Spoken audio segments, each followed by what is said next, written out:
Bonjour à toutes et à tous, je m'appelle Élise Emmanuelle Numea, je suis étudiante en sciences humaines et vous écoutez l'épisode intitulé « Le prix du miroir, l'industrie de la beauté sous l'influence du capitalisme ».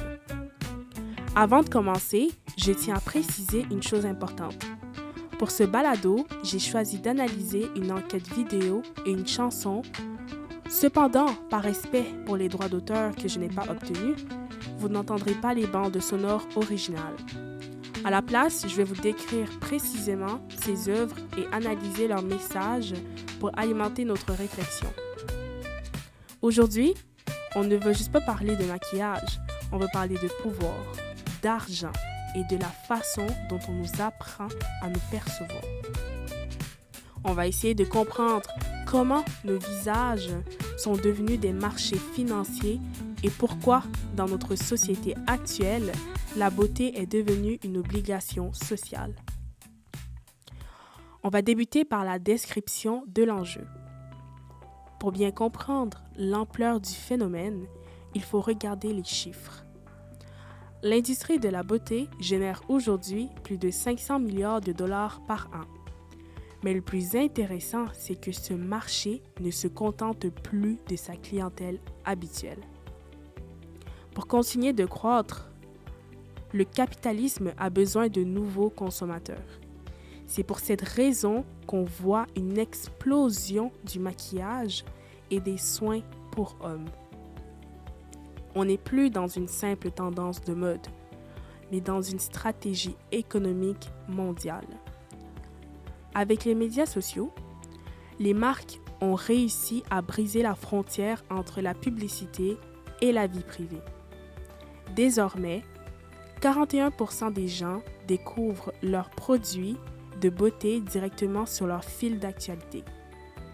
La consommation est devenue constante partout et pour tout le monde. Pourquoi cette pression est-elle si forte? La cause première est la recherche du profit. Dans un système capitaliste, la stagnation est un échec.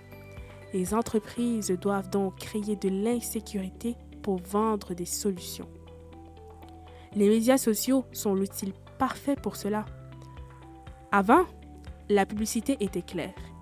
Aujourd'hui, elle est cachée derrière le visage d'un influenceur en qui on a confiance.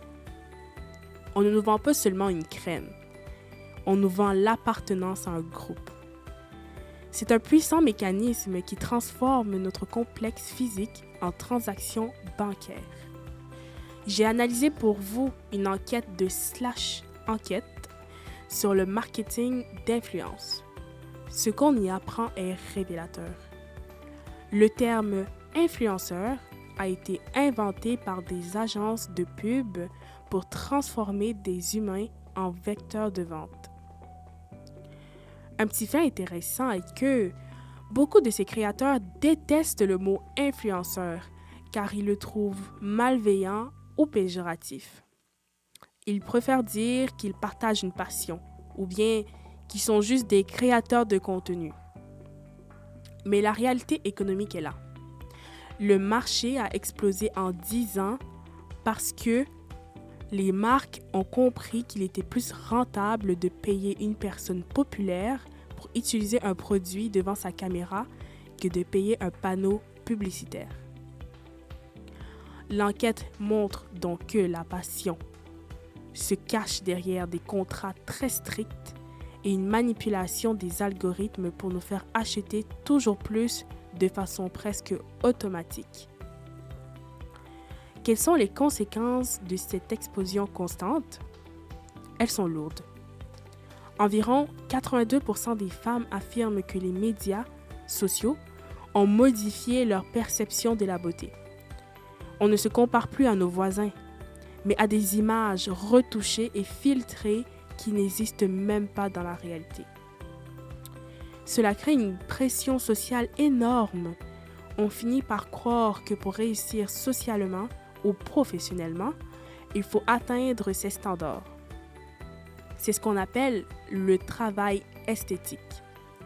On passe un temps fou et on dépense beaucoup d'argent pour entretenir notre capital apparence, de peur d'être rejeté par la société. C'est ici que la chanson « T'es belle » de Cœur de Pirate prend tout son sens. La chanteuse dit « C'est bien connu, on dit que pour plaire, il faut être jolie. Comprendre qu'il faut se taire quand on n'est pas du même avis. » Ces paroles sont puissantes. Elles montrent que la beauté n'est pas juste esthétique, c'est un outil de contrôle.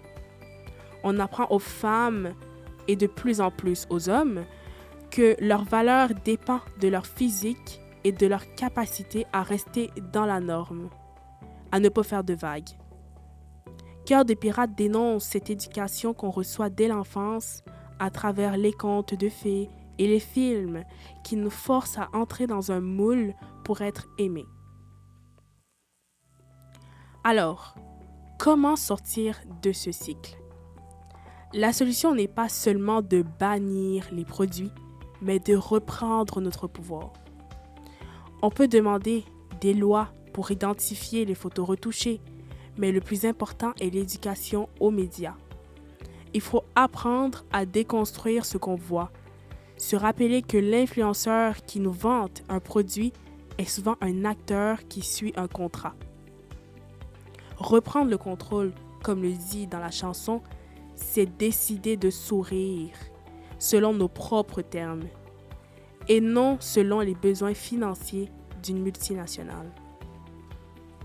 Pour conclure, le prix du miroir, c'est le coût psychologique et financier que nous payons pour alimenter une machine capitaliste qui ne s'arrête jamais.